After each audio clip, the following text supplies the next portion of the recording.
Hey, what's up guys? Dark Humility here. You can always catch me at www.twitch.tv/Dark Humility for 6 to 7 days a week of variety Diablo 2 content of all kinds, all manners of builds, all manners of challenges. Of course, we'll be playing hardcore group found with the community when D2R launches on September 23rd in just 3 days, which is going to be insane. Of course, you can always catch this guide and other guides on d2.maxroll.gg, including lots of resources, including a build planner to plan out all of your Diablo 2 builds and every manner of build guide and leveling guide imaginable. Your one-stop shop at Maxroll. Alright, guys, today, guys and gals, ladies and gentlemen, we have the Werebear Sorceress Guide. Werebear Sorceress is quite an interesting build. It is a B tier build overall. It's very versatile, however extremely expensive, and maybe a little bit clunky in playstyle in some regards. However, the power on this thing, especially the single target damage, is absolutely absurd, and she has a whole ton of both fire and lightning damage. Of course, we will be doing the stats. We'll be going over the stats, the skills, and the gear, and then of course demoing her in pretty much anywhere in the game because she can do virtually everything. We'll even be doing an Uber's demo as well, just to show you guys what she is capable of. Yes, a Werebear Sorceress is a real build. And yes, we'll be demoing this all on my vanilla D2 pluggy, so 1.13c, which is going to work, or it should work, exactly how it will on D2R. Shouldn't be any major, meaningful differences, but yes, the Bear Sorceress is a real build. It is not just a meme. This I can assure you. I know it sounds like it is, in almost all ways, shapes, and forms, but she turns into a bear. 58,000 damage. And you can get even higher with Enchant Prebuffing, which we'll go over, of course, and you can get even higher with more plus skills. This is not a joke at all. This is real. You've never seen a bear sorceress or heard of it. All I gotta say is she's ferocious. She will claw your face off at the speed of sound, spanking the game. This is it. So yeah, because we were on our pluggy, there are more ideal versions of the items and of course more detailed information in my actual Werebear Sorceress guide on Maxroll, but this is pretty much what you want, and of course we're going to go over the options and whatnot and show you guys what's going down with this build. So let's get into it. We have a level 95 Sorceress here, and what we do with the stats, let's get into the stats. Let's just get into the stats. You can see with the damage, it's absolutely insane. We'll explain why that is and how it gets so high, but yeah, crazy damage. In general, you just want to put enough strength in to wear your gear. Strangely enough, there shouldn't be any gear on this particular build, but if you have a different build that requires more strength, you can put more strength in to wear stuff. You can also put more strength in if you need to wear certain enchant gear as well, but just note that you're going to have less stats for increasing your survivability and whatnot, so that can always be a bit of a problem. Dexterity. Alright, so this part's pretty important on a bear sorceress. We want to minimize the amount of dexterity on this build, period, from all sources. Because that's going to increase our chance to block, which is not good on the standard build. On hardcore, it's a necessity. We're only going to be going over the standard build, of course, today. Something I forgot to mention. But on the hardcore build, you go max block using Guardian Angel and a Dream Tower Shield, and you put in as many dex points as you would need, because it's a necessity to survive on hardcore.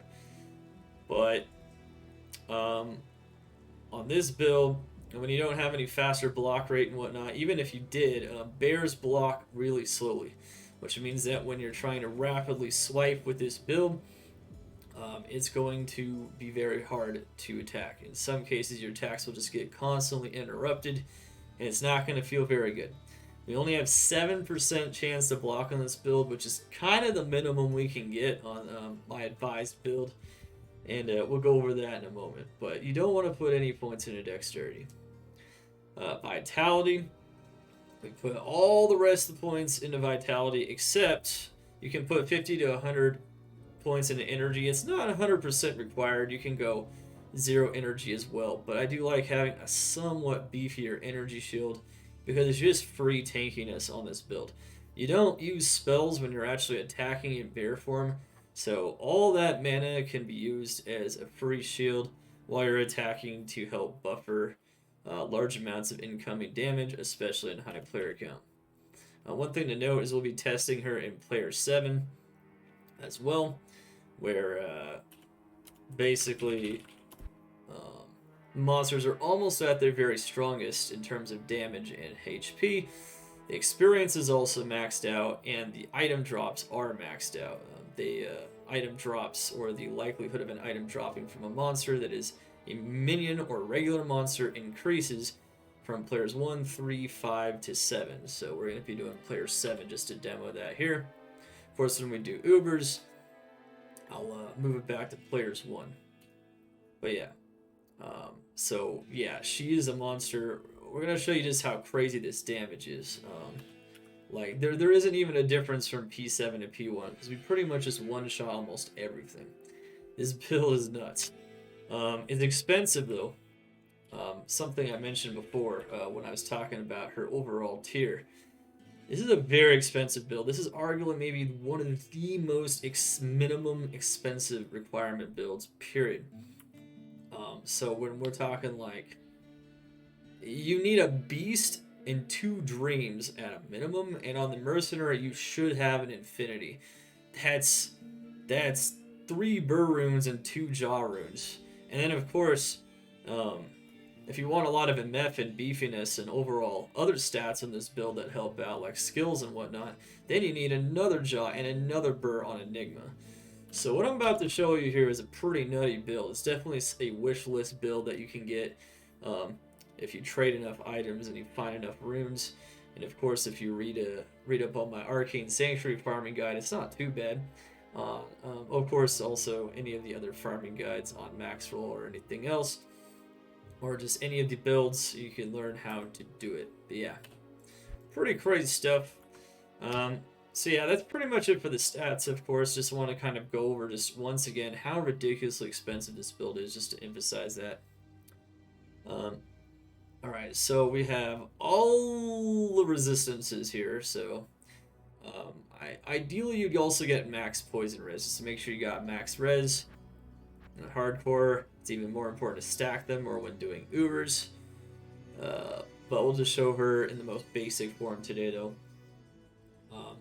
Alright, anyways, so MF, you want to get as much MF as possible, but it's not super important. One thing to note, though, is dreams have MF on them, so you can get a lot of free MF on this build. So it's actually pretty decent for magic finding anything in the game. It's pretty good stuff overall. And yeah, it's beastly. It's beastly stuff. One thing to also note here is that we're going to want the 63 FCR breakpoint on a Sorceress. So there's a teleport breakpoint at 63 on swap with your beast. We're going to have a spirit to help us out with that. So you're going to want 63% faster cast rate in order to have high mobility. Believe it or not, the bear Sorceress can also have high mobility. So it's actually a surprisingly strong build in that regard. Leech is not insanely impactful in a build that doesn't do a lot of physical damage. However, even a little bit of Leech does count and helps you to sustain some life and mana with your energy shield and whatnot. And it's not a bad idea to have at least some of each. Don't necessarily need it though. Fast run walk. Fast run walk is very good on this build. Running as a bear helps you attack faster as well. When you turn into a bear and start attacking stuff, helps you reach your next target. Another reason why Enigma is definitely a really good option on this build, despite being a sorceress that has teleport. But we'll go over that when we go over the gear. Hit recovery. So on your main hand, which is what you're going to be attacking with, your main hand weapon in Dream, you're going to have 86% fast hit recovery, which is a breakpoint in bear form. It's also a breakpoint for a sorceress not in bear form. And as you can see, when we're teleporting as a sorceress on our offhand, we're also going to have the 86 breakpoint as well. So actually way more than that. So that's good stuff. That's definitely ideal. I would definitely try for 86. If you can't do 86, 60 is, or like I think for a bear it's like 50 something. I think it's like 56 or something. I think that's the next one down. Yeah, check that breakpoint table in Maxroll though in the FHR section in the breakpoint section, just to consult that. But yeah, it's I would definitely try for 86 though, 100%. And then for regular gameplay, the rest of these stats aren't too important. However, one thing to note is for Ubers, having that crushing blow is good, and the open wounds we already have on the build is going to be very useful. And then having more damage reduction is also going to be useful. We only have 8% damage reduction on this standard version of the build, but that's okay because we obliterate everything anyway. That being said, this build can be pretty dangerous and high player count in the standard version of it. However, when you're playing softcore, you don't worry too much, and it's more of a fun build. This build is just really fun, really powerful. She can MF, but it is expected you could die on this build, simply because it's not insanely tanky, especially when you're teleporting in sorceress form. It can be very, very hard to teleport around as a sorceress. So, yeah, that's rough stuff in general.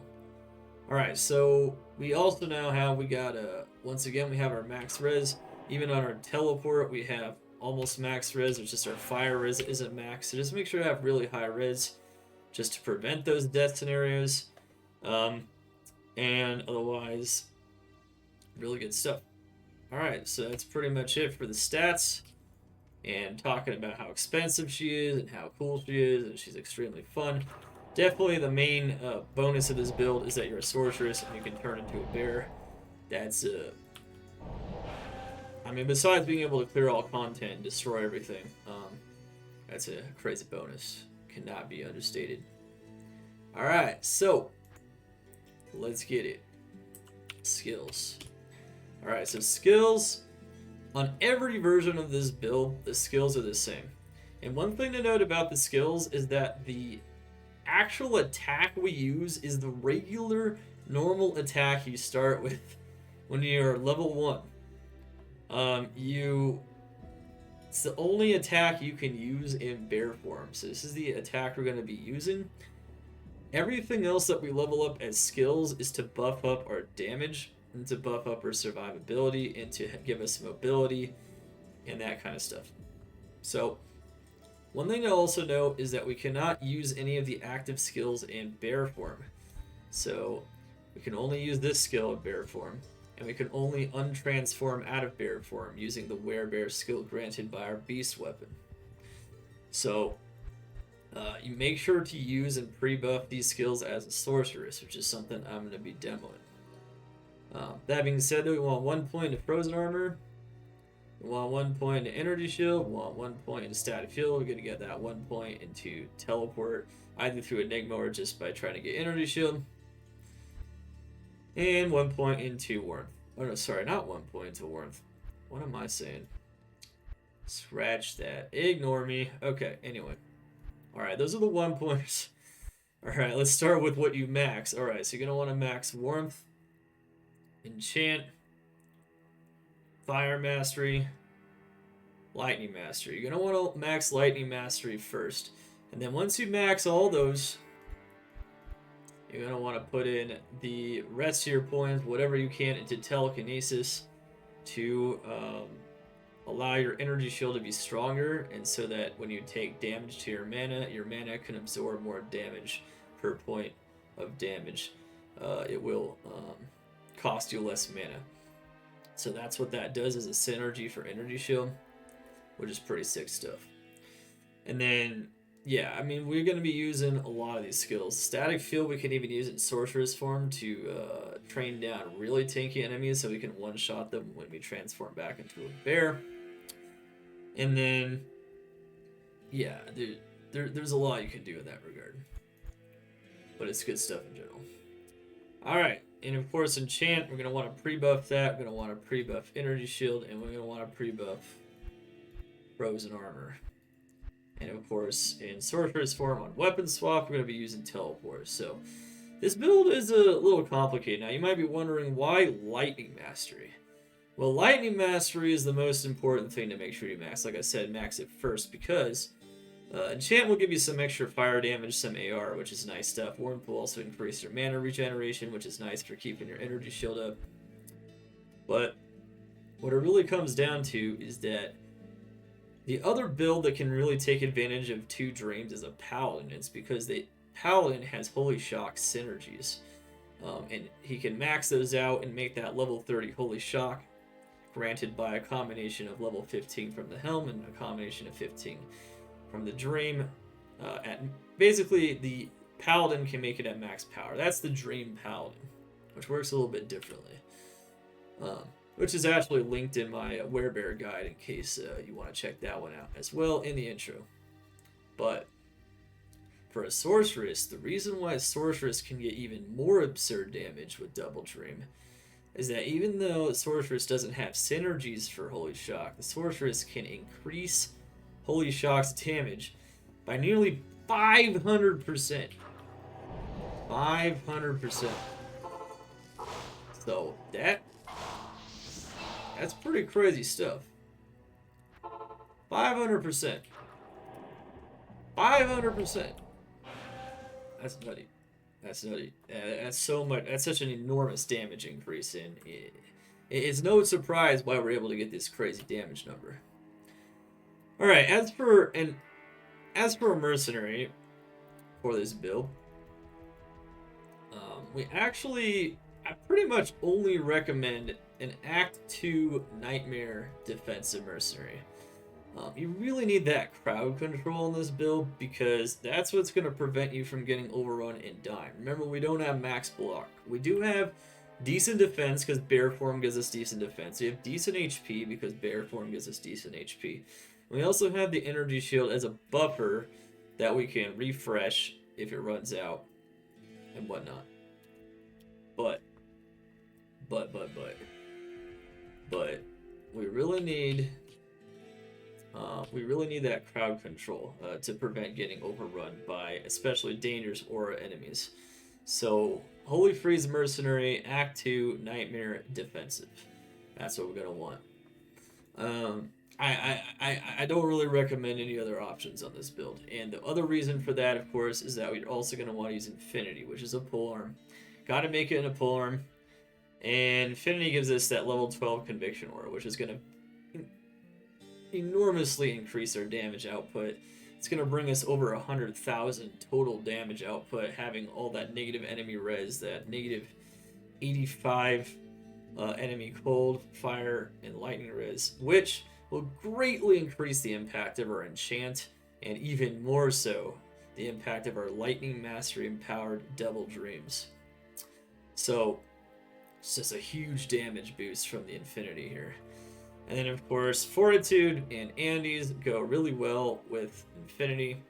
Having an increased attack speed, Fire Residual is best in slot in Andes, so you get that attack speed, while also not losing Fire Res, which can make the Mercenary die from fire damage very easily. So, of course, you can put a Ral Rune in it if you don't have anything better.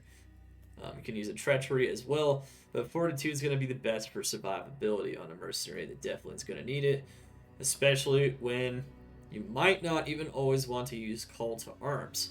This is a build where Call to Arms is actually optional.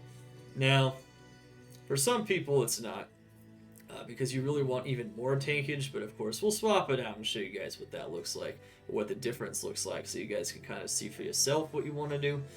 But that's just how it is. So yeah, the Mercenary is very pivotal, of course. Mercenary will block a lot of damage for you as well. Alright, so that's it for the Mercenaries gear. Let's check out the gear for the Bear Sorceress itself. Bear Sorceress uses very interesting, very unique gear for her main loadout. First off, let's go over the Griswold's weapon. So, on the standard version of this build, we don't want to use a phase blade because it requires too much dex, unless we're going hardcore. We're going max dex on hardcore, or max block, I should say. But we don't want to block. I explained it before. Blocking is very toxic on the Bear Sorcerers, or on a bear period. Any kind of shape-shifting build has pretty bad block ratings, but especially the Werebear. The other thing to note is that we need all of our attack speed on the weapon itself on the Werebear. On shapeshifters, including just normal shapeshifting builds like druid builds or a wolf barb, all of the attack speed has to be on the weapon. Only the attack speed on the weapon matters. If you try to put attack speed elsewhere in the build, your attack speed will not actually increase. It's just the way the the increased attack speed breakpoints work on a shape-shifting build. So, because of that, we need a weapon either like a Shield Phase Blade, like I mentioned earlier, or like, one with 15 attack speed jewels, or a Shield Griswold's weapon, or with 115 increased attack speed build, 115 increased attack speed jewel, and that can also be with res as well. So we need 113% increased attack speed on this build. We don't need 120, but the cheap way is just to put shales in it, and we're good to go. So you could actually put, instead of one shale, you could have an increased attack speed all res jewel, and it'll be slightly more efficient. It'll also help you out with res. So if you have one of those jewels lying around, feel free to put it in. But if you put two of those jewels in, you only hit 110. You need 113, so on the weapon itself. So that's very, very, very important stuff. Alright. Cool. Alright. Another thing to mention also is that if you're not using the Griswold's weapon, if you're going max block with the Phase Blade, you actually don't need 113. It's a different number, so make sure to check that attack speed calculator for that. You can also look at the items that we have in the gear options on the Maxroll guide. The Phase Blades in the weapons section, those have the correct amount of attack speed. Alright. There we go. Next up, Enigma. So there's a number of different items you can run on this build. You could go Chains of Honor. If you're really struggling on res, or if you want even more survivability, Chains of Honor is going to be a really good choice. If you want max block, you should go Guardian Angel. But even though you don't need the teleport on the Enigma because you are a sorceress and you can just skill it, or you automatically skill it anyway, it's all about that damage reduction and that life and the skills. The skills are actually adding to lightning mastery. Plus skills are huge on a bear sorceress. Plus skills vastly increase your damage. Notice if I take off one lightning GC here, my damage goes down a whole 2k on the high end. That's a lot of damage. So plus 2 skills, very important. That fast run walk, also very good in bear form. And magic find, and damage taken goes to mana. All stats are going to help out this build. That helps out energy shield. And even life after each kill. I don't know. And then the strength, of course, to where your spirit swap, it's just perfect. It just gives you everything. Of course, like I said, you don't necessarily need Enigma, but it's definitely very helpful on this build. One thing that is not going to work on a Bear Sorc, even if you're going max block, is Twitch Throw because it gives you attack speed. You don't need that. So at least use Guardian Angel because it's going to give you a lot more survivability on top of the block chance. So, but if you're using the standard version of this build, we don't want block chance once again. So Enigma will work, Chains of Honor will work, and anything that gives like plus skills, even Scolders will work, but you'll be lacking survivability stats. So just there are weird things that could work. I don't even recommend Scolders, but there are things you could do. In general, plus skills and some kind of armor that will give you survivability stats and give you MF is going to be a good idea. All right. Next up, the key to the build. So, besides the fact that we really need an infinity, we really need a fast weapon, like, you know, Griswold's weapon, which starts at 40 attack speed and has 4 sockets in it. Of course, it can only spawn with 3, which would not be good. Yeah, that'd actually be good. You need like a 4-socket one. But what you really need on this build is 2 dreams. You need 2 dreams and a beast at the core. So this is the core. These are required items. I recommend a dream that doesn't require too much strength. Diadem looks really cool in a Sorceress on this build. That being said, though, because you have this item, you could go things that require more strength, like a Bone Visage. It doesn't really matter. It just looks cool on her. I like the Diadem. Doesn't really matter too much what it is, but in general, you kind of want to roll as good of one as you can. Try to get that all res, especially if you can get that on this one. Of course, they maxed out at 20 res. This one only got 13. The other one got 18. Fast hit recovery is really nice too because it helps you hit that 86 breakpoint. The shield's important though. So the shield base actually matters, unlike the helm. So the shield base on a Bear Sorceress is absolutely essential. We need a lowest block chance shield. And the lowest block chance shield on a Sorceress is a Kite Shield. So ideally, you could even buy this in Act 2 normal. So the base is really easy to get. And we don't want to block. That is the whole purpose of this. So this shield has the lowest possible block chance, which will help us out as much as possible. That is why a Kite Shield is shown on every variant on the entirety of the guide. Because we do not want block chance. Period. Notice that the base block chance is only 28%. That is as low as it gets. There's other shields that are kind of low, like Large Shield, but you might still get a couple of extra percentage chance to block. So you want to avoid that as much as possible. Alright. Mars gives us pretty much everything we need. We need res and we need all skills. The all skills going to apply to, of course, the Werebear form. Just like I said, the all skills that did it for Lightning Master, it also helps out Werebear. So the all skills are very good. The res is really good. And attributes, not super ideal because they give us some dex, but it's just 5 dex, so it's not too bad. Beast. Alright, so on swap is where you're going to want to teleport. It's also going to want where you're going to cast your enchant, your frozen armor, your energy shield, and it's also going to be where you transform into a Werebear. Of course, it's also where you would use your CTA if you want to use CTA. But Beast is required. You have to have Beast. It's the only way you can turn into a Werebear on a Sorceress. Period. It's the only way it's even possible for it to happen. So you have to have a Beast. That's really the only thing you need out of this. That being said, the strength also helps you wear the Spirit on swap. Notice that I don't have enough strength on my main hand to wear Spirit if I swap, but now I can because I have Beast.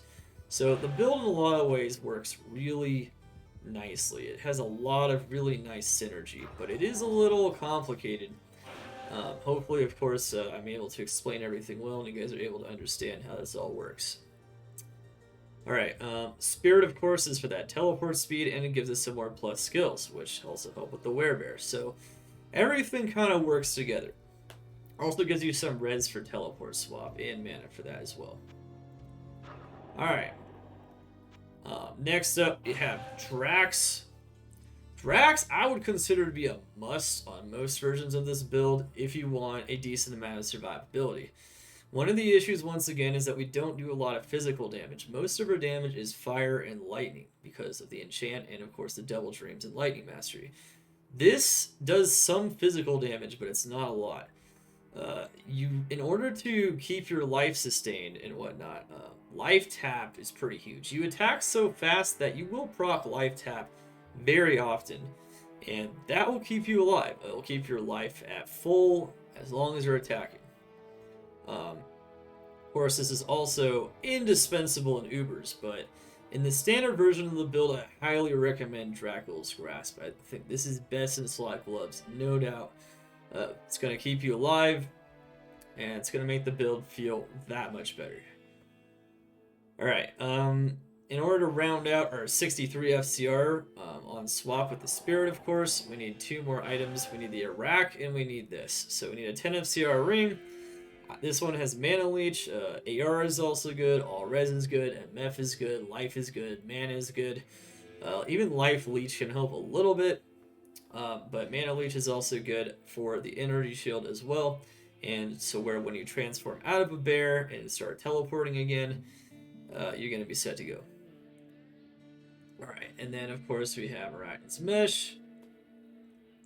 And we have Ravenfrost. So,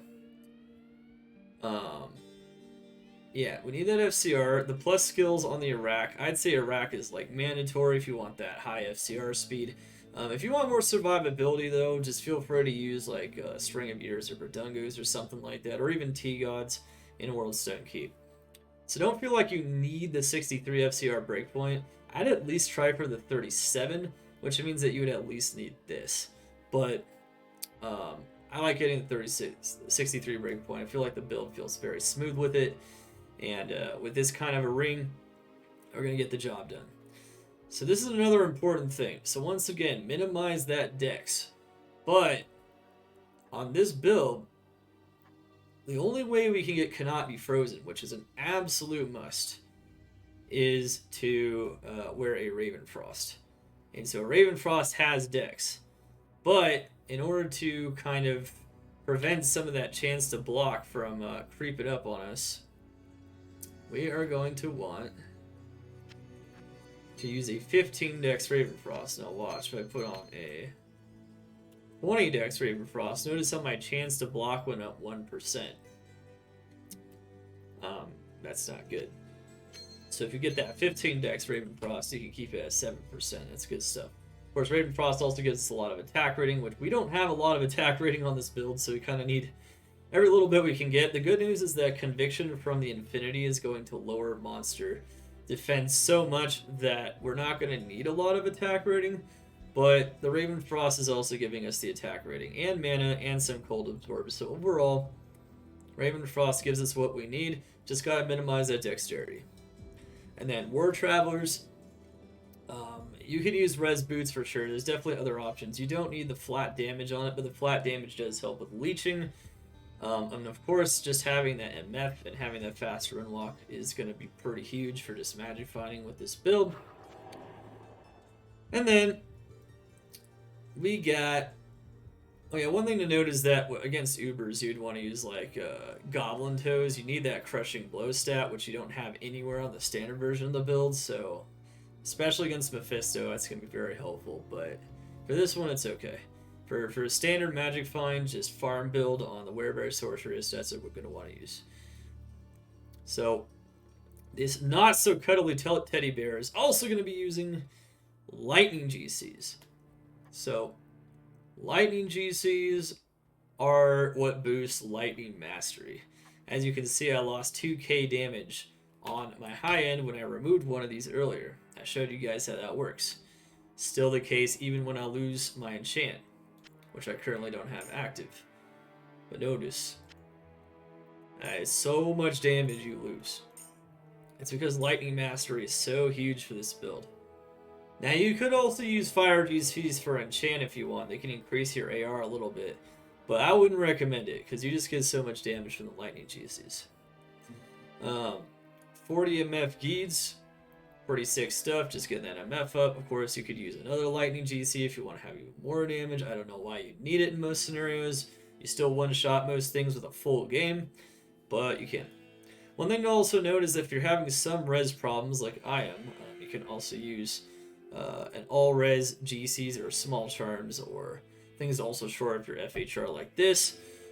I think on Maxroll we have it to where there's like 2 of these 12 HR Lightning GCs, but that's because you have like insane res small charms, and our res is even better with the dreams and whatnot, and our torch and Annie are perfect, which in this case they're not.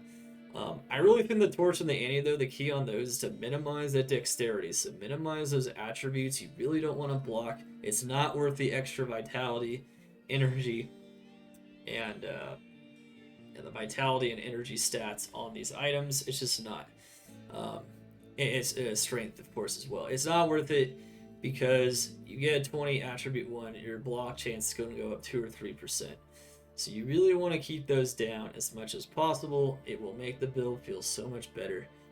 You gotta trust me. I've done a lot of testing with this stuff on this build, and the more block, the more painful it is. 7% in some sense is already too high, but it's like kind of what you need to have as much power as you possibly can have to have a decent amount of res. So having an Annie and a Torch and a Ravenfrost and a Mars are necessary evils, but you just want to minimize that dexterity. And then res, of course, you can have res life, having the extra FE chart to hit that 86 breakpoint. And then, of course, we have MF because, I just want more MF. But you can have life. Life scales really well on a Werebear because Werebear itself has, you might notice here, it gives Lycanthropy, which provides life based on a percent. So if you want to make her tankier, you always can. Life mana is even better for energy shield. So like 20 life, 17 mana small terms, etc. Now, before we start getting into the demo, which we're going to do very soon, there's a lot of explaining, and I know, and the reason being is this build is a little complicated. But once you get used to it, it's very, very insane and very powerful, and it's not just a meme. Like, you can totally play this and have a ton of fun. It's even a build in PvP, of course. I'm not going to go over PvE. This is a PvE guide, but it's just insanely good stuff. It's insanely powerful and it's insanely fun.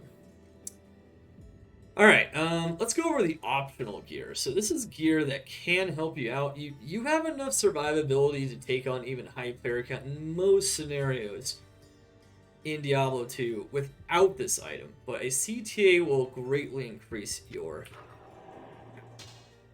So, I'm going to bow without even having a shield. Let's just, because our shield, we can't use it at the moment. Didn't put enough strength in to do that. But, of course, as you can see here, we're set. We got that. We turned to a Werebear, and voila. So, we have like 4,200 HP there. That's a lot. If I don't use the CTA, though... Also, we have like 863 mana.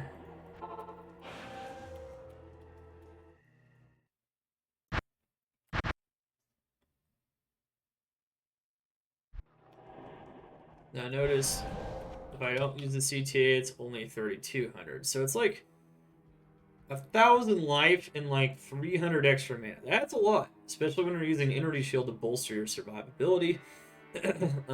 So that you redirect life damage to your life to your mana instead. But yeah, it's a lot. It really is a lot. It's pretty decent, especially when you have a 6-bow CTA like this one.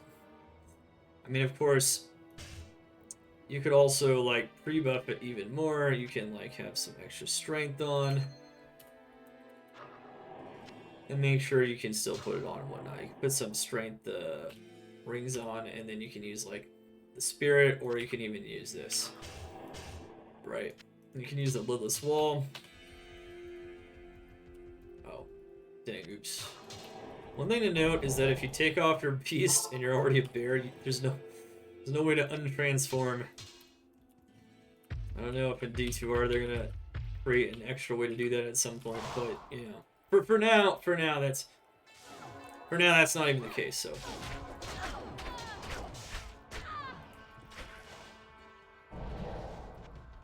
But yeah, I mean, as we can see,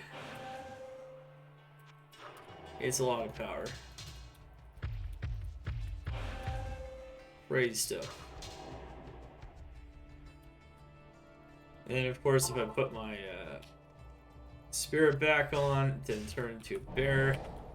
There you go. Even a bit more life. So yeah, I mean, that's a lot of HP and a lot of mana. So a lot of people like to swap out a CTA. I'd recommend keeping it in your cube, and then just swapping back to it and whatnot. And it works just fine. It works just fine.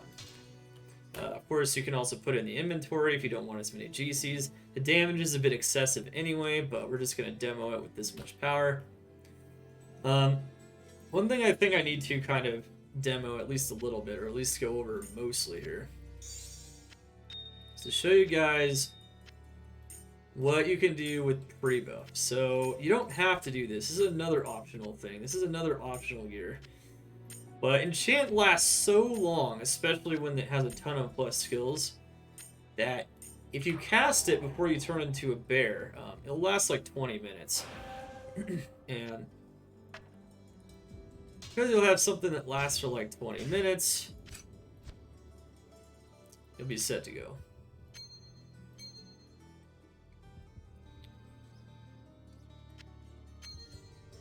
Alright, so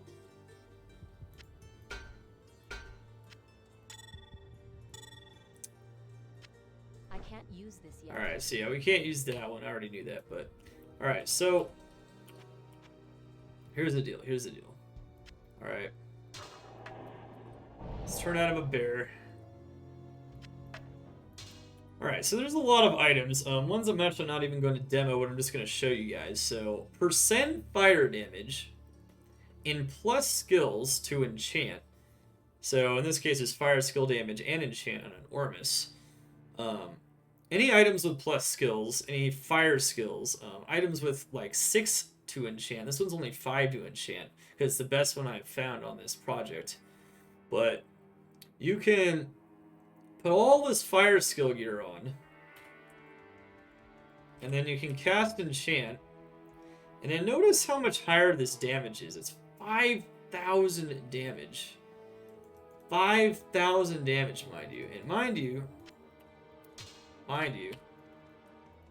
that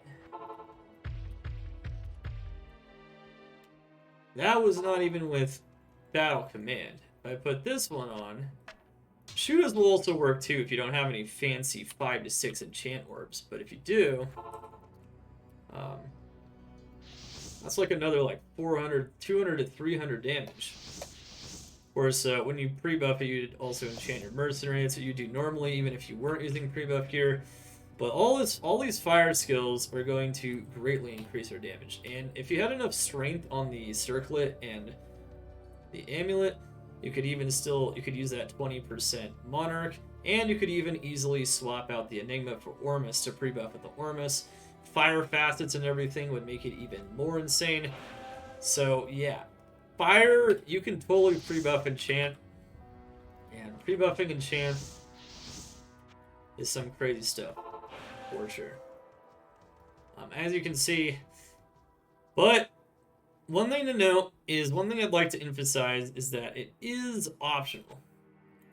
It is optional. You do not need to pre-buff enchant. You just don't. You don't have to pre-buff enchant. But I did want to show that because it's very impactful. It gives you a lot of extra damage. So that's something I do recommend as an option in the guide, but even without that, your lightning damage is still insane. So as long as you don't reach up against some huge HP lightning immune monsters, which you're really only going to encounter at high enough player count anyway, because even with just the basic enchant, you will still kill most lightning immunes extremely fast, even if you lower the player count. Even in player 7 you will, in most cases. So, don't feel like you have to pre-buff. Pre-buffing can be time-consuming. A lot of people don't like pre-buffing. I'm actually kind of one of those people, but this is definitely something that is very integral to playing this character in the most optimal manner possible, and you know, people definitely like to min-max all their possible damage and to get it all going to the maximum degree. But yeah, crazy stuff. Absolutely insane.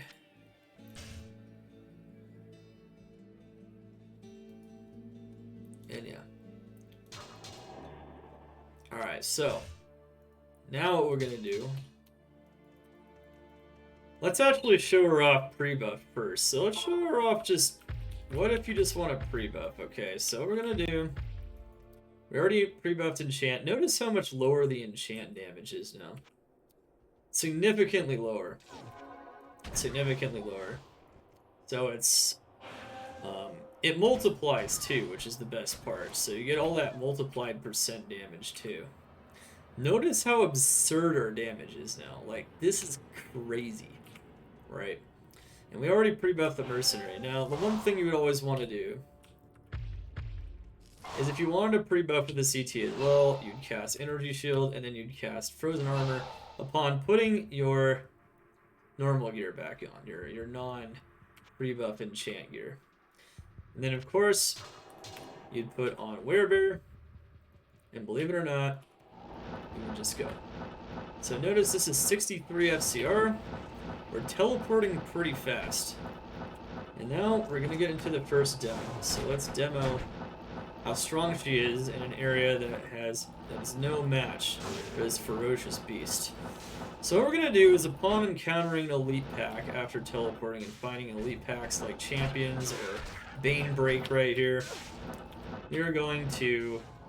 We're on our teleport swap where our beast is. We're going to now cast Werebear. And then we're going to weapon swap to the Griswold's Caduceus. And then, bam. Now, one thing to note is I like not having enchant on your right click when you're a bear, because that will cause issues in a lot of cases. So I like to have the right click not on the bear. So we're going to weapon swap back, transform out of a bear, and resume teleporting. Transform into a bear. You know what? This is actually annoying. Let's okay, yeah. Let's take the hotkey off that so we don't get stuck. Okay. Nice. Yeah, that hotkey was causing me to target the Mercenary instead of attack. So this is 73k damage. We're in players 7 right now. I mean, heck, if we wanted to, it really doesn't matter. You can destroy this game in max player count. There we go. So now we don't have to enchant on the right click. There we go. Notice how smoothly we can just do this. So, you know, I was trying to slow it down to show you guys how it works. Look at all that life tap. The damage is insane. Not only is the on-hit damage insane, but the holy shock aura damage is also insane. From the auras themselves. So this is pretty crazy stuff. Just keep in mind you can't cast any skills outside, so if I want to recast my frozen armor and whatnot, I gotta be in the Sorceress form. Okay, so yeah, we just flatten the game. The game just gets absolutely flattened by this character. Note, we can then put our CTA back on, and the CTA buff runs out. Boom, bada boom. You can just run to the waypoint for fun. Recommend just using telekinesis in Sorceress form, however. And resume. So Pit is one of the strongest areas in the game because it can drop every item in the game, and it's a max level area. It's very well rounded. So is the Ancient Tunnels. And this build just does not give a roar about anything. I can just stop and kill some random monsters. Use telekinesis. Transform into a bear. Weapon swap back to the Griswold's weapon. And we're set.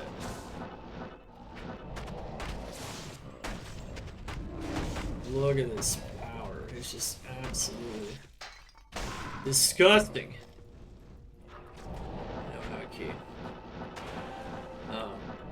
And yeah, if you pre-buff Enchant, the big advantage of pre-buffing Enchant is that you actually have a... Not only do you have, like, a pretty decent amount of, like, fire damage, you have a lot of fire damage. So now, unless the monster is both lightning and fire immune, it's absolutely wreck-a-ronied. And make sure you don't have normal attack on your beast if it's ethereal, so you don't break it. You don't have to make it an ethereal weapon. That's not required. But as you can see, though, damage is absolutely monstrous. No matter, even if you don't use the pre-buff, you still get over 100,000 effective damage with the infinity on top of everything. It's just bonkers. The damage is just bonkers. Now, let's go kill Chaos. Chaos is another 85 area. Even better for runes, because it has these Stormcasters, which don't drop armor and weapon items.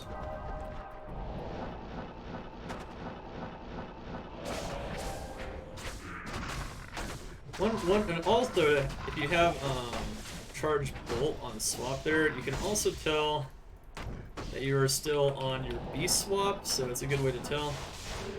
One thing you can do is what I just did right there is you can use static field against really a large group of monsters, just to ensure that you always one-shot them. And against like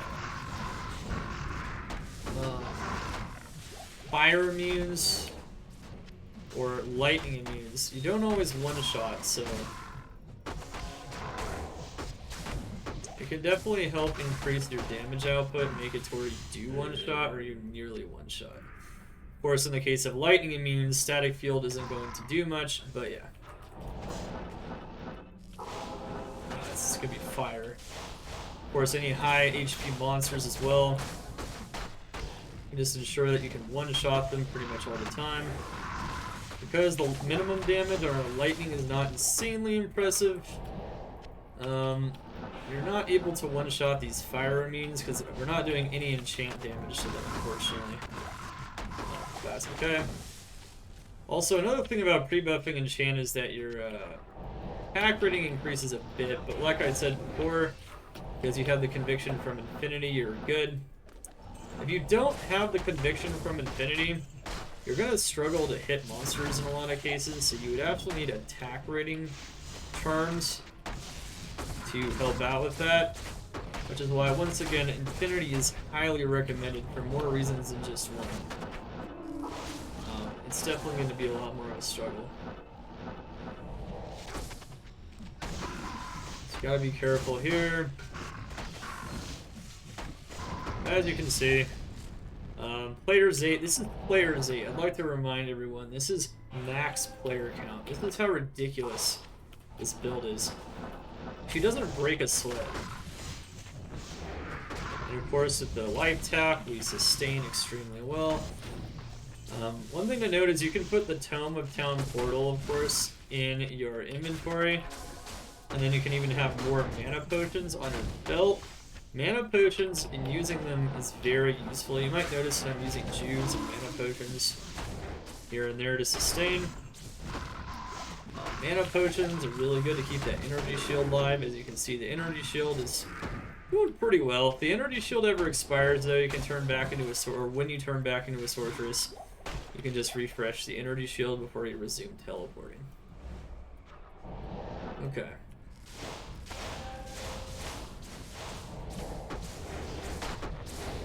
So yeah, these monsters are gonna destroy the energy shield, but in this case, they're not doing a very good job. Got all those telekinesis points, so we're good to go. Notice that we don't take a lot of damage. We are most vulnerable in this build in Sorceress form. You might notice that our HP, especially when we're not buffed by CTA, is not incredibly good. Alright, here's static field. And then that's it. That's players 8 Diablo. Smashed. Absolutely nutty, and I think that's one of the better demonstrations of just how much damage we're doing here. With pre-buffed enchant, of all things, on top of that. Of course, I can show it without pre-buffed enchant. Can also show it in lower player count, which I will do in a moment here. But yeah, it's pretty nutty stuff. It's pretty nutty stuff. And then, of course, we'll do Ubers, just to show one Uber. I'll do one Uber Boss, and I'm actually going to do it non... Actually, I guess I should do the Uber Boss pre-buffed, because, you know, for Ubers, you pre-buff other things anyway. So yeah, it's pretty good stuff. So yeah, if you want to make yourself a little bit tankier though, of course.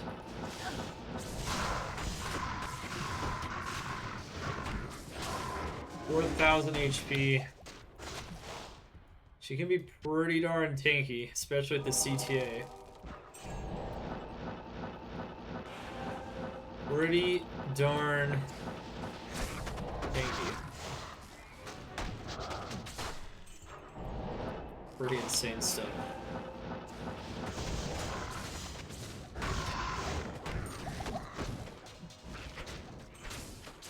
Alright, so as you can see, we just flatten most monsters in this game. Doesn't matter where they are, doesn't matter what they are. And once again, this isn't even Players 1. In Players 1, the Holy Shock Auras themselves could do a lot of damage. But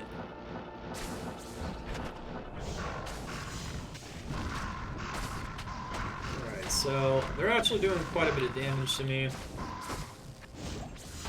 Keeping that energy shield up by using mana potions.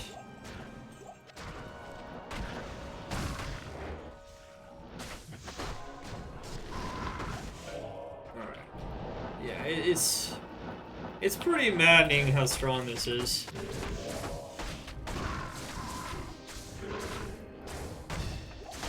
And she even has almost 300 MF doing all this as well. Let's go kill Baal once. And then we're gonna go show lower player count, and I'm gonna actually not pre-buff this time just to show you guys the difference.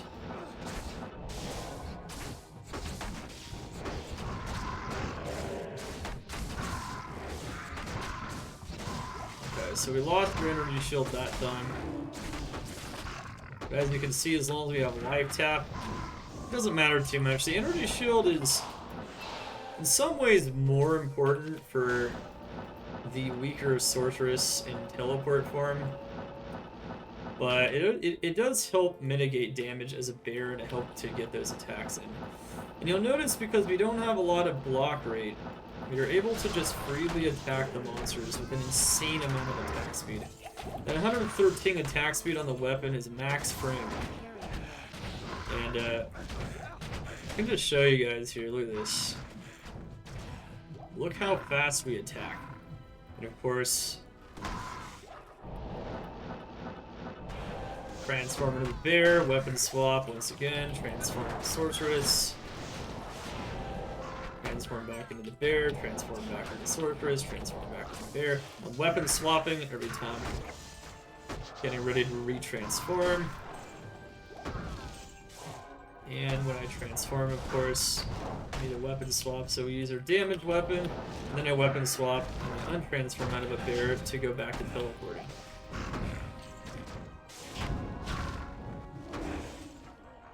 Alright. Pretty cool stuff, right? Pretty cool stuff. Okay.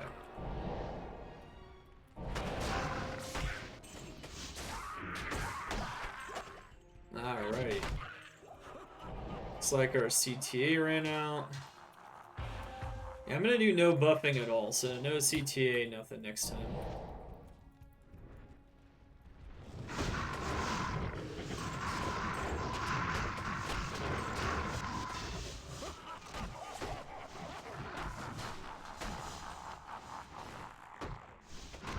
I am overburdened.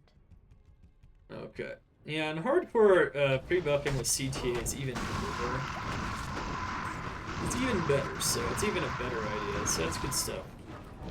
Just remember you can always, once we're back into teleport mode, on your beast and your spirit, you can always, recast Frozen Armor and Energy Shield. Now one thing that I'm going to do here is I'm actually going to static field the monsters before I transform into the bear, because they're very high HP monsters in Players 8.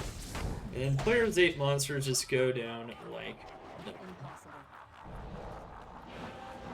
We can do that again, of course, which is going to be very helpful for wave 5 specifically. So get that static field in there.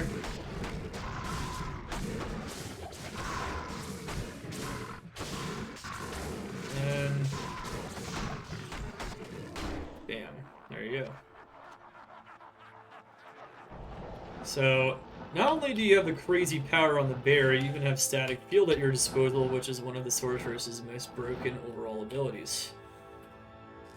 So it's just crazy. This build is nuts. I can show you how fast we can kill players 8 Baal. And normally you just don't want to go past players 3 unless you're in a party and you have to. But look at this. Look at that. Static field.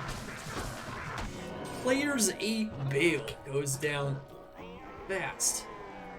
Absolutely bonkers, which, you know, in some ways you could argue that this build honestly can belong in the A tier, but it is a little bit harder to execute than things like the Dream Paladin, which are a little bit cleaner, a little bit safer, which is the only reason why it's not quite that powerful and versatile. And obviously the clear speed isn't going to be insane, because you have to transform out of a bear back into a sorceress, back into a bear.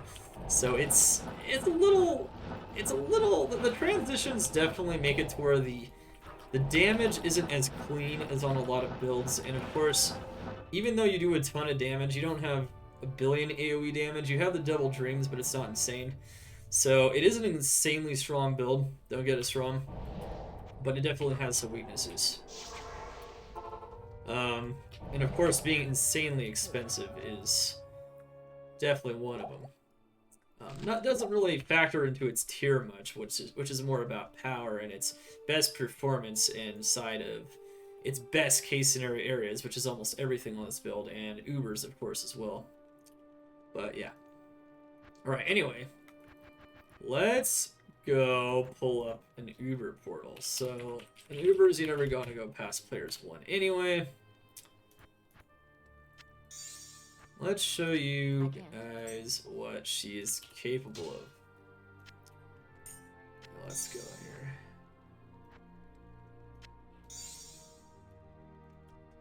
here. Okay. Bam. Matron's Den. You know what? That is a good example, actually. That is a good example. So you know what? Let's do it.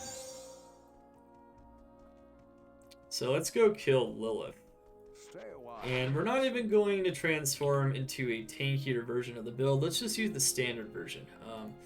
Uber's build is definitely more tailored towards this kind of a thing, but this build is definitely 110% capable of this to a very insane degree. So, let's go do this. Let's go bow. Of course, Treachery would also help too. Treachery prebuff's even more effective against Mephisto and Uber Tristram, but we don't need it. Still have her insane damage.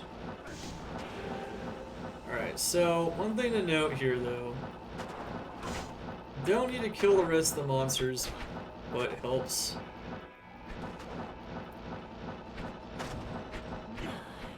Alright, so we found her. Alright, here we go. Now, the Mercenary doesn't even have to survive. That's the crazy part about this.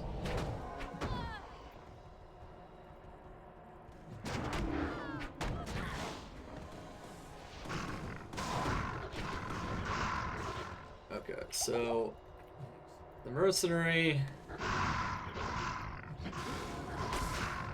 Alright, here we go. Hopefully we get that Drax proc for that life tap, but if we don't, that's okay. As you can see, she gets absolutely destroyed. Absolutely dominated. That was like 5-second kill right there. Like, if this build could impress you in some ways, like the one thing that should impress you for sure is that single target damage, which is absolutely bonkers. And of course with that pre-buffed enchant, which you can 100% do before Ubers. You don't have to though. I've done it without the pre-buff, and I can tell you that it's almost just as insane. Alright, anyway. Crazy bonkers stuff on that. Crazy bonkers stuff. Absolutely crazy, crazy, crazy stuff. Alright, so guys, let's go into the non-prebuff version, and let's kind of show her in some other scenarios here. So let's show her in some other scenarios where, okay, let's say I'm too lazy to prebuff. Is she still good to play? The answer is absolutely. So let's go non-prebuffed hit and chaos, kind of just to illustrate this point. We're still going to be using players 8 though. Got that Diablo's Horn easy mode. Probably the most absurd damage you'll ever see in this game. So yeah, she's 100% worth making.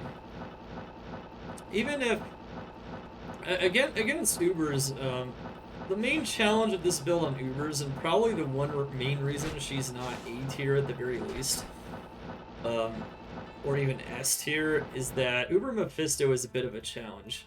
One, Uber Mephisto is guaranteed to kill your Mercenary.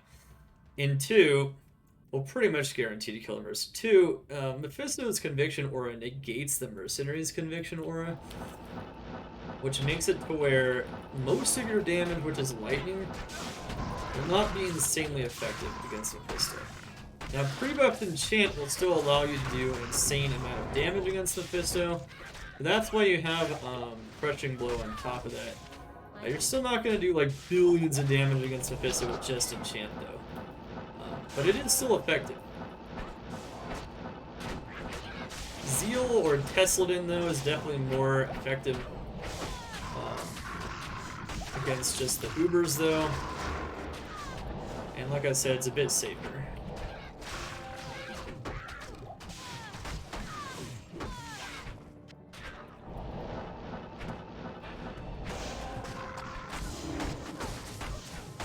Alright, so you'll notice here, we didn't even enchant at all yet. Alright, so let's cast Enchant now.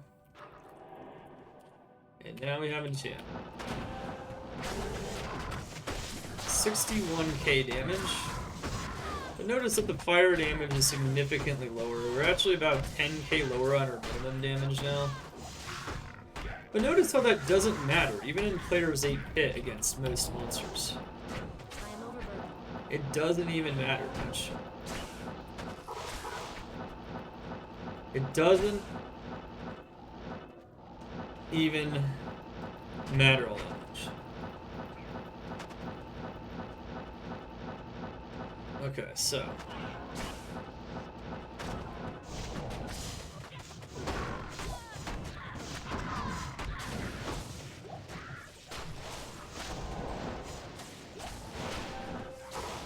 You can totally just destroy the game. Spite this, no problem. Recast Energy Shield. Yeah, she is a monster. Literally, you know, she turns into a monster. This is not a joke build whatsoever. Now, you might ask, aren't bears also good on other builds? Arguably, they can be, but because of lack of native teleport, you'd have to have Enigma. And then, they're not as effective simply because even though you can deliver damage just as quickly, like you could do a bear Sin and use Venom, for instance, instead of Enchant. You can definitely do those kinds of things for sure. But then, of course, even if you use Double Dreams, you're not going to be multiplying your damage with Lightning Mastery. So this is why, like, the Double Dream builds and this Bear Sorceress is no exception. The Bear Sorceress, the Dream Paladin are the best choices because you either need the synergies for Holy Shock to really max out that damage, or Lightning Mastery. Now, you can make pretty decent other versions of a Bear. You can also make other decent versions of a Zeal Dreamer as well. Zeal Sorceress is another guide or another build that takes advantage of this mechanic as well because it's also another Sorceress that has Lightning Mastery. But of course, you don't turn into a bear. In that case, you're actually using Zeal, using the Ringward Passion.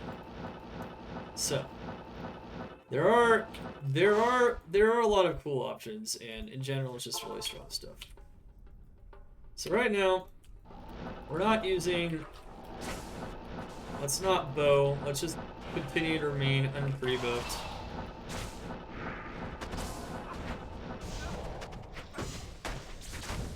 Now notice not pre-buffing Enchant is not really an issue in this area, because in this area, most things are fire immune anyway.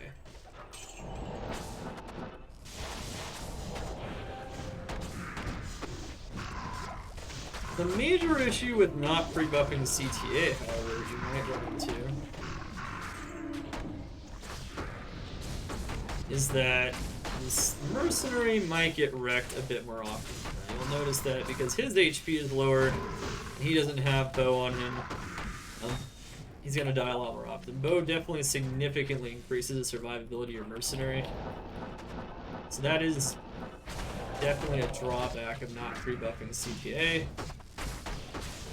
But notice you don't even have to. Prepify is a little annoying in Chaos, but that's okay.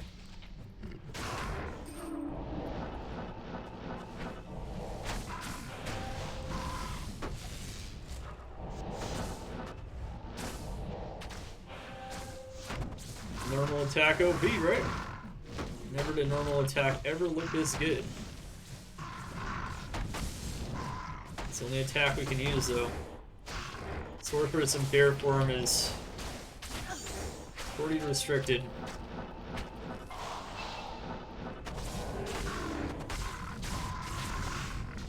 Look at that, though. We didn't even have pre-buffed enchant or anything. That was even a lightning enchanted fire immune monster. Lightning immunity, I think, was even broken by infinity in that case. We were still able to kill it because we also have a pretty decent amount of physical damage. Now you'll notice that that mana leech we have on us is increasing our mana regen a little bit. But once again, leech is not insanely necessary. Which is why you can also use items like Stone of Jordan if you want to sacrifice some FCR. There's plenty of valid choices on this build.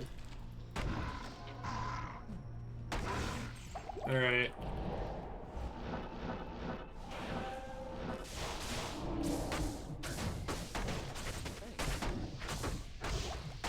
Oh, Mercenary almost got wrecked there. Not a big surprise though. Just ate a big one in Player's 8 from those, from Desace's minions. One of the most powerful monster groups in the game. And he has no CTA bow. As you can see, I'm not even buffed by CTA, I didn't pre-buff my enchant.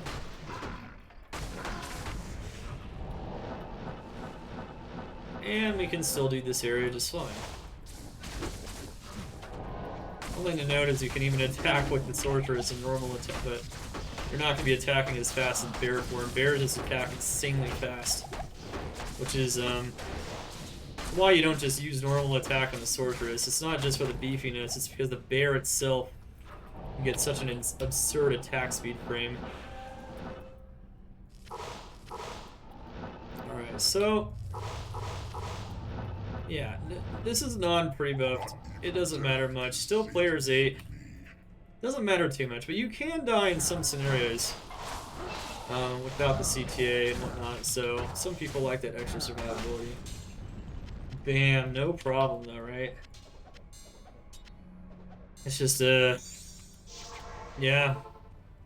Poor Diablo, right? Never have you ever felt so sorry for him. Maybe a Lightning Fury Amazon with Charged Strike is a pretty similar scenario, but besides that, I mean, it's just crazy. And the attack speed makes it to where your DPS, your single target DPS is arguably the highest in the game on this character. Just damage per second. Not necessarily the amount of damage you can do with one hit, but even that arguably might even be the highest. Lightning Fury, Charged Strike on a Lightning Fury Amazon definitely comes close, but it's definitely a pretty close argument. But still. always refresh Enchant. Now the thing about Enchant pre-buff, like I mentioned earlier, is that it lasts like 20 minutes, but even without the pre-buff, you notice Enchant still lasts like, what is that, almost 15 minutes? Yeah. So it's pretty crazy stuff. So let's not do Baal here. Let's we can show Baal again, I guess, if we want. But first, let's go Queen Lilith. Because why not? There he is, gone! Where'd he go? I just waved my hand at him. I was just saying hi. Yep. Once again, player's 8, so... And just to emphasize, this is not a joke. This build is insane. And as long as they keep it the same in D2R, which it should be... I haven't mentioned anything. It's expensive enough to where it kind of justifies its power if you think about it, though. Think about the minimum requirements to really make this build good. Infinity, Beast, and Devil Dream. And of course Enigma for that extra quality of life. I mean, it's just... It's so much, and then just having good charms is just so much more impactful as well.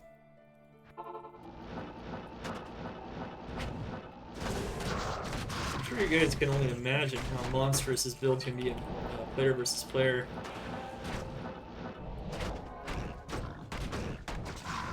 Yeah, well, as long as you can get those attacks in, as long as they're not dodging and weaving and whatnot. Rogue 1-shot, 2-shot potential is very high. So you see that energy shield? You see how the energy shield's providing us with an extra buffer there? It's good stuff, and even when we don't, you know, even when we don't have the life tap on, you can see that extra life leech, it's definitely helping us a bit. And when we actually hit things, our mana regen is even higher than just having max warmth.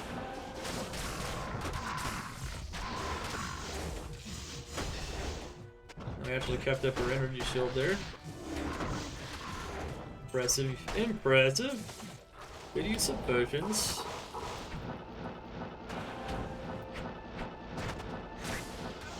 So yeah. You can make, everyone on D2R can make this their build goal now. This is your goal, okay? This is like the ultimate goal right here, Diablo 2. Okay, so as we can see here, his lightning immunes are a bit more challenging without that pre-buffed enchant. Takes a few more hits to kill them. And then of course if we take a while to proc that life tap from Drax as well, it's gonna make us die a bit. Might actually have to go through some potions. But besides that, it's pretty solid. And yeah. But as you can see, even the un-pre-buffed version of this build, even in Player's 8, still slaps. Literally. Really, really hard. Right there, the Confused from the Dreams, also very good for that crowd control, besides having that Holy Freeze from the Merc. Of course, Holy Freeze doesn't affect Death Lords, but everything is nice and frozen, including cold immunes. Alright, and then I'm going to show her a few times in low player counts, just to show you guys how there's pretty much no difference. So even if you're playing this build solo or whatever, it's not going to matter much. This build will always have a blast. Her weapon does break every once in a while, though, that's one thing. And then that'll be it. Hope you guys enjoyed this build overview and demo. Hope you guys learned a lot about this build today. She is a monster. A show. Remember to check out my other build guides on Maxroll, of course, and of course all my PD2 guides and Diablo 2 guides on my YouTube as well. Definitely have a lot of things that aren't on Maxroll, like my Rags to Riches and my Arcane Sanctuary Farming Guide. And we just have a lot of other good information as well. You guys can learn more.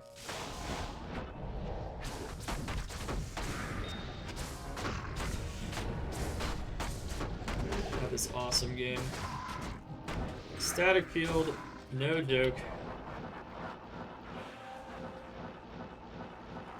Can really make mincemeat out of this game. Like, it's kind of disgusting. And if you pull them back here,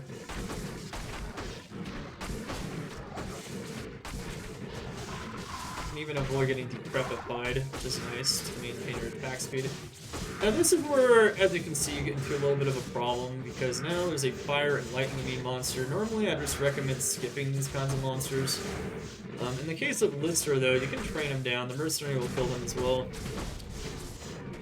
And you can just tank for your Mercenary and slap him. Especially in Player's 8, he's a bit of a pain. You can always walk him outside the throne, though. That also works.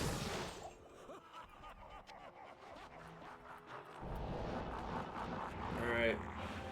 And so, yeah, let's show Baal in a bit more of a realistic player count now. Just to show you guys how ridiculous this build is. So this is the optimal player count for killing Baal for experience and items, and bam. This is already dead. So yeah, it's strong in a lot of ways, you know. Magic Find, especially if you swap to CTA, very good defensive capabilities.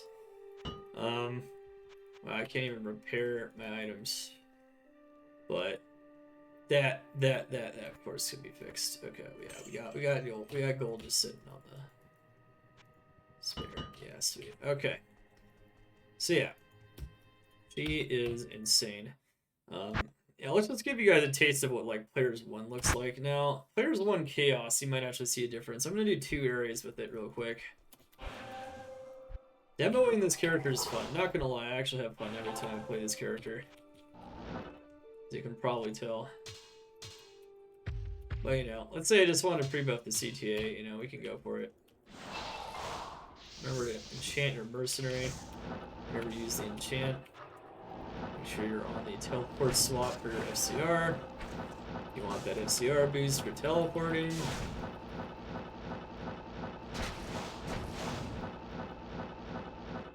And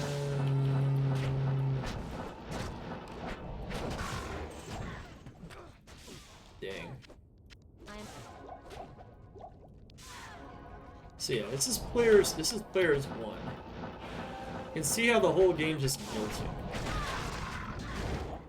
It's even a little bit faster than Players 8, but not by a lot. You can see you still have to transform and kill them usually.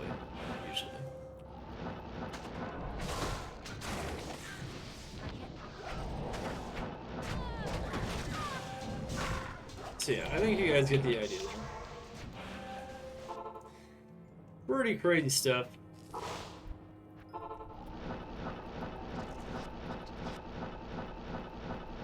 Players 1 Chaos just gets melted.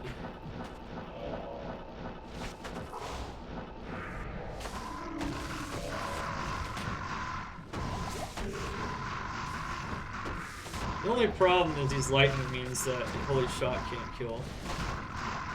And I've noticed how I'm actually blocking a bit. That's why you only want 7% block. Notice how I got stuck in the block animation even at 7%? Because that monster had Holy Freeze. So it slowed down my attack speed enough to where every time I'd block, I couldn't attack. That is exactly why you don't want block frames.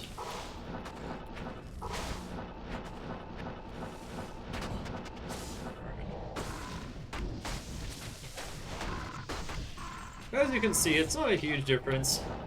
Obviously, like, solo is going to be a bit safer play overall.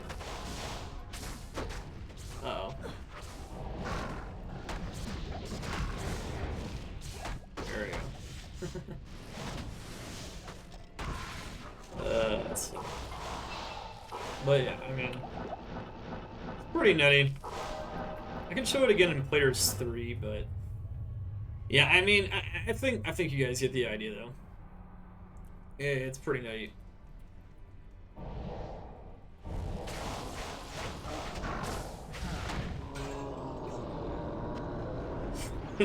That's Players 1 Diablo. Static field once or twice, and then pop in a bear and slap. Matter of fact, I might have been able to get away with like one or just two shotting him even without static field. So static field might have actually been slow on Players 1. But yeah, you can see how ridiculous this is. Anyways, chat. As we can see, she is a ferocious build.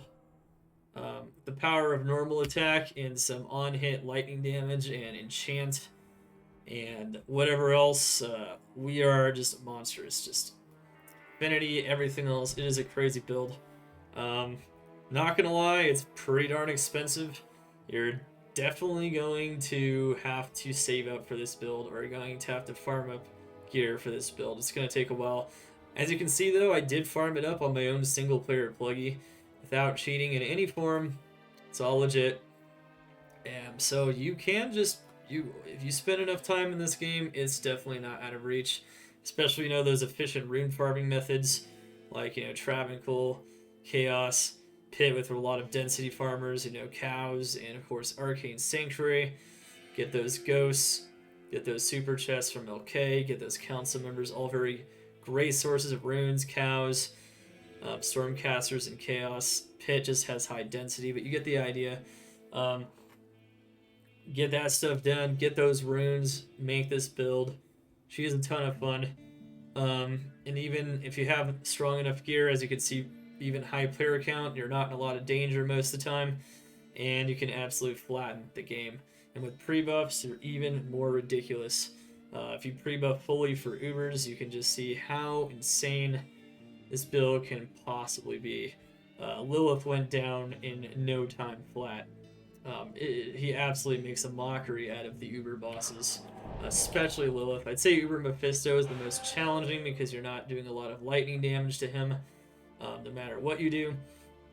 But having that extra enchant damage and maybe having some crushing blow will also make him not very difficult to take care of, especially if you like pre-buff enchant.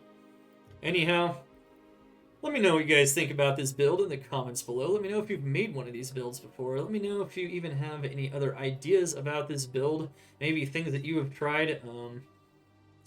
This is the official build on Maxroll, so make sure to check it out on d2.maxroll.gg. Of course, like and subscribe the video if you enjoyed this and if you thought this is a pretty strong overview and if you gained a lot of valuable data and information for how to make this character work. It's a little complex compared to most builds. It's definitely expensive at the very least. But once you get used to the weapon swapping and transforming in and out of the bear, it becomes pretty routine, and it feels, you definitely get that muscle memory, and it's no problem.